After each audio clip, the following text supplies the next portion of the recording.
volta, pessoal, para falarmos agora sobre intervalos. Vamos falar sobre os intervalos intrajornada, interjornada. Vamos falar sobre possibilidades de redução, aumento do intervalos, já com base na Lei Complementar 150, que é a nova Lei dos Domésticos. Então vamos lá.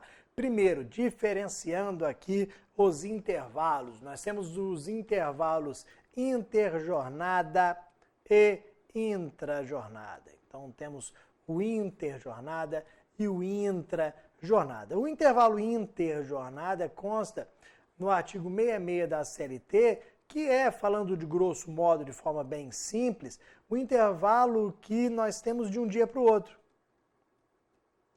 De um dia para outro. Ou seja, entre duas jornadas de trabalho. Terminei o trabalho de hoje, graças a Deus, ufa, vou para casa. Tenho quantas horas de intervalo mínimo? Só posso retornar para a empresa depois de quantas horas? 11 horas. Temos aqui o intervalo interjornada de um dia para o outro, de uma jornada para outra, entre 2 dias de pelo menos 11 horas. Geralmente o brasileiro tem até mais, só que hoje o problema é que apesar de nós termos um intervalo interjornada maior do que 11 horas, nós gastamos muito tempo no deslocamento. Então esse intervalo maior que nós temos acaba sendo jogado no lixo, porque ele é gasto no deslocamento, no trânsito, no engarrafamento. Mas temos pelo menos 11 horas. O legislador pensou o seguinte, pelo menos 11 horas porque vai dar tempo de chegar em casa, vai dar tempo de tomar um banho de vez em quando, fazer uma alimentação, ver uma novela, ver o jornal, dormir às 8 horas, no outro dia acordar, comprar pão, tomar café e voltar para a empresa. Não dá, né? Mas, presumidamente, daria para fazer isso tudo. Beleza? Então, no mínimo, 11 horas de intervalo interjornada. Só que olha o que aconteceu comigo. Ó. Ontem eu saí, então, ó, período mínimo de 11 horas. Ontem eu saí às 23 horas da empresa. Pô, trabalhei até bem mais tarde, saí da empresa já às 23 horas. Hoje, às 8 horas da manhã, já estava no batente. Ou seja, eu tive tão somente 9 horas de intervalo interjornada. Então, saí 23, 8 horas da manhã já estava lá. Putz, não tive 11 horas. Tive 2 horas a menos do intervalo interjornada. Qual é a consequência da supressão do intervalo interjornada? Simples. Aquele período que foi retirado do intervalo interjornada passa a ser o quê? Horas extras. Se foram retiradas 2 horas do seu intervalo, você tem direito a receber 2 horas extras. Se você não usufruiu 3 horas do intervalo, você tem direito a receber 3 horas extras. Aquilo que é retirado, aquilo que é suprimido do seu intervalo é considerado como jornada extraordinária. Então é isso que você vai perceber. Houve a supressão do intervalo, teremos o pagamento de horas extraordinárias. É por isso que o empregador tem que ficar de olho no cumprimento desses intervalos. Se eu tenho conhecimento que você saiu às 11 horas da noite, eu não posso permitir que você entre antes das 10 da manhã. Não, você só vai entrar às 10 da manhã na empresa. Porque de 11 da noite de um dia até 10 da manhã do outro dia, nós temos as 11 horas. Se eu tenho um sistema informatizado, eu vou mandar programar para fazer o seguinte. O Bruno passou o cartão dele às 11 horas para sair da empresa, para terminar a jornada de trabalho. A catraca no outro dia só abre 11 horas depois, às 10 da manhã. Se o Bruno chegar mais cedo, tentar entrar na empresa, ele não vai conseguir. Eu, empregador, tenho que tomar esse cuidado, porque depois não adianta ficar chorando, ah, não, mas eu não sabia. Não, lógico que sabia. Se não sabia, deveria saber. Ah, mas eu não tinha como saber disso? Lógico que tem. Se você é omisso, se você não controla, se você não se preocupa com o cumprimento desses intervalos mínimos, você depois vai ser condenado ao pagamento de horas extras. Você não pode vir com essa desculpa de que ele trabalhou, ele veio mais cedo porque ele quis. Nada disso. Você não deve permitir o ingresso do empregado antes das 11 horas. As empresas maiores, mais organizadas, fazem isso. O empregado, se chegar antes da hora, fica do lado de fora, não entra na empresa. A catraca não abre, ele não consegue ter acesso. Ok, galera? Depois, intervalo intra-jornada. Esse aqui que acaba tendo mais coisa para nós falarmos, acaba sendo mais importante. O intervalo intra-jornada do artigo 71 da CLT, que é o nosso famoso intervalo do almoço. Como a gente só pensa em comer, ficou conhecido como o intervalo para almoço. Na verdade, é um intervalo para descanso e alimentação. Ele não serve só para alimentação, só para o almoço, não. Ele é um intervalo para descanso e alimentação. Tanto que ele tem um período mínimo de 1 hora. Você fica 1 hora almoçando? Não. Você almoça mais rápido, mas aí é para você aproveitar o período para descansar. Então em meia hora eu almoço, então descanse o restante, a outra meia hora. Se em 20 minutos você almoça, descanse os outros 40 minutos. O intervalo é para descanso e alimentação. Por isso que ele é um intervalo considerado como uma norma de saúde do trabalhador. Saúde e segurança do trabalhador. Porque se o trabalhador não se alimenta direito, não descansa direito, ele fica doente. Ele tem uma maior probabilidade de se acidentar. Então, essa daqui que é a ideia. Artigo 71, intervalo intra-jornada, intervalo dentro da jornada de trabalho, para quebrar a jornada de trabalho, possibilitando alimentação e descanso. Vejam que nós temos aqui uma regra de um mínimo de 1 hora. Só que essa regra mínima de 1 hora não se aplica a todos os empregados. Por quê? O artigo 71, ele tem uma espécie de tabela. Ele tem uma espécie de tabela da seguinte forma, até 4 horas de trabalho, de 4 a 6 horas de trabalho, mais de 6 horas de trabalho. É como se tivesse uma tabela. Essa galera aqui tem quanto tempo de intervalo? Nem todos eles terão mínimo de 1 hora. Quando a gente fala do mínimo de 1 hora, a gente se refere à jornada padrão do brasileiro. Geralmente o brasileiro trabalha 8 horas diárias, 44 semanais. Aí nós vamos ver que ele faz jus a 1 hora, mas nem todo mundo. Olha a tabelinha aqui, vamos lá. Até 4 horas de trabalho, qual é o intervalo? Nenhum. Não tem direito a intervalo. O camarada trabalhou até 4 horas, ele nem está com fome, nem está cansado. Até 4 horas não precisa de descanso, nem de intervalo, nem para descanso, nem de alimentação. Nem deu fome, fome dá, né? Mas vamos falar que nem deu fome e nem o empregado está cansado. Por isso que ele não precisa de intervalo. Agora, se ele trabalha de 4 a 6 horas, intervalo mínimo de 15 minutos. Se ele trabalha mais de 6 horas, que é o padrão do brasileiro, pelo menos 1 hora. Só que olha aqui o que acontece. O mínimo é de 1 hora e o máximo é de 2 horas.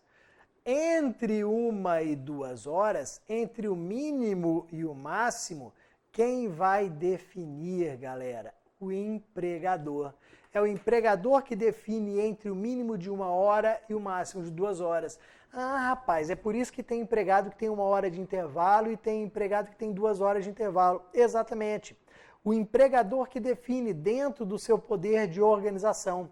Você lembra que o poder de organização está atrelado à criação de normas, de regras, da própria organização do empreendimento, da empresa. Você, empregador, que vai definir se o empregado tem 1 hora, se tem 2 horas. Aqui você pode mexer, você pode modificar. O que você não pode, regra geral, é um intervalo menor do que 1 hora. Regra geral você não pode. E você não pode impor, regra geral, um intervalo de mais de 2 horas. Porque olha o que eu tinha anotado aqui embaixo para vocês. Para nós termos um intervalo de mais de 2 horas, nós precisamos de negociação coletiva. O empregado até pode ter 3, 4 horas de intervalo, mas só se tiver negociação coletiva. Mas por que, Bruno? Geralmente a negociação coletiva não vem naquelas situações que podem ser maléficas para o empregado? Sim. E esse intervalo superior a 2 horas, ele é maléfico para o empregado? Sim. Presume-se que ele pode ser aqui maléfico para o empregado. Eu vou colocar para você um intervalo de 4 horas. Então, olha o seu horário de trabalho. Você vai trabalhar de 8 às 12, 16 às 20. Então, de 12 às 16 você tem um intervalo de 4 horas. Esse é o seu horário de trabalho. Beleza. Aí um belo dia você vem, rapaz, vou concretizar o meu sonho. Qual é o seu sonho? Vou fazer uma faculdade. É isso mesmo, vai, manda ver, isso mesmo, você vai crescer profissionalmente, tá? Deixa eu só te fazer uma pergunta. Você vai estudar que horas? De manhã? Não, de manhã não dá. De manhã não dá porque eu trabalho de 8 às 12. Vou estudar à noite então. Não, à noite também não dá. Porque eu trabalho de 16 às 20 horas, a faculdade começa 6h30, 6h40, 7 horas. Eu saio do emprego 8 horas, eu vou sempre chegar atrasado, eu vou reprovar por falta. No mínimo eu vou reprovar por falta. E rapaz, e à tarde? Eu tenho meio-dia às 4. Não, à tarde eu não tenho faculdade, geralmente não tem faculdade. Ih, rapaz, então não vai dar não. Tá vendo que o horário grande demais pode atrapalhar a vida do empregado? É por isso que, sendo maléfico, com essa possibilidade de ser maléfico, ele só pode ser criado por negociação coletiva. Então, mais de 2 horas, só negociação coletiva. De 1 a 2 horas, organização do empregador. E menos de 1 hora, galera, regra geral, menos de 1 hora não pode. Regra geral, então tem exceção no ambiente. Regra geral, menos de 1 hora não pode. E se eu combinar com o meu empregador? Eu e você combinamos. Eu não fico 1 hora comendo. Vamos fazer meia hora de intervalo para eu sair mais cedo? Pode? Não, não pode. Porque é norma de ordem pública. Intervalo é norma que interessa à saúde. Se interessa à saúde, interessa ao empregado, ao empregador e ao Estado. Então, não pode. Esse acerto aqui, empregado-empregador, não pode, não vai funcionar, não. E negociação coletiva? Rapaz, nós vamos ver que também não pode. Negociação coletiva não pode aqui autorizar a redução. Tá, mas quem pode, então, autorizar a redução do intervalo? Como é que eu vou realizar 30 minutos de intervalo apenas? Primeira hipótese, que era a hipótese típica, que consta no próprio artigo 71. Se você pegar o artigo 71, parágrafo 3º, você vai ver que ele vai falar em autorização do Ministério do Trabalho e Emprego. Talvez tenha ficado pequeno aí, mas autorização do Ministério do Trabalho e Emprego, o MTE, nos termos do parágrafo 3º do artigo 71. O Ministério do Trabalho e Emprego pode autorizar a redução do intervalo. Só que o que o parágrafo 3º traz? Requisitos, condições. O Ministério do Trabalho e Emprego só vai autorizar a redução do intervalo se nós tivermos refeitórios organizados na empresa. Para o empregado não perder tempo indo almoçar ou fazendo o almoço dele. Tem refeitório? Tem. O empregado vai dar 2 passos, entrará no refeitório, comidinha pronta, beleza. Não vai perder tempo nem em deslocamento, nem em preparação de alimentos. Tá. Segundo requisito, o Ministério do Trabalho e Emprego vai avaliar se existe ou não trabalho extraordinário para aqueles empregados. Se não tiver trabalho extraordinário, aí o Ministério do Trabalho e Emprego autoriza a redução. E se tiver trabalho extraordinário? Galera, pensa comigo. Se tiver trabalho extraordinário, o empregado está cansado além do normal. Se ele está cansado além do normal, ele precisa de descanso. O intervalo é para alimentação e descanso, ou seja, é fundamental para ele. Como é que eu vou pegar um camarada que está cansado além do normal e reduzir o intervalo que é também para descanso? Não tem sentido. É por isso que o Ministério do Trabalho e Emprego só vai autorizar essa redução se perceber que existe refeitório e que não há trabalho extraordinário para aqueles empregados. Esses requisitos presentes, a autorização do MTE, ok? Depois, empregado doméstico, agora a novidade, empregado doméstico, Lei Complementar 150 de 2015, que diz o seguinte: por ajuste escrito particular, quando a gente fala em ajuste escrito particular, estamos dizendo um acordo escrito entre empregado e empregador. Então, por ajuste escrito particular, empregado e empregador, nós podemos ter a redução do intervalo para o empregado doméstico, desde que tenhamos o mínimo de 30 minutos. Então, a regra do intervalo mínimo é o mesmo, 1 hora. O doméstico tem direito a pelo menos 1 hora de intervalo para descanso e alimentação. Pode ser reduzido para no mínimo 30 minutos se tivermos acordo escrito empregado e empregador. Facilitou? Facilitou porque tem que facilitar também um pouco. O legislador não pode engessar tanto a relação de emprego doméstico, já que você tem uma maior proximidade entre empregado e empregador. Então, o legislador não quis engessar tanto, colocou o ajuste escrito particular, empregado e empregador. Só que o intervalo do doméstico não pode ser inferior a 30 minutos, não. 30 minutos seria o mínimo para ele se alimentar e descansar um pouco, ok? Toma cuidado com esse mínimo da Lei Complementar 150 de 2015. E para fechar, negociação coletiva não pode reduzir. Negociação coletiva não pode reduzir intervalo.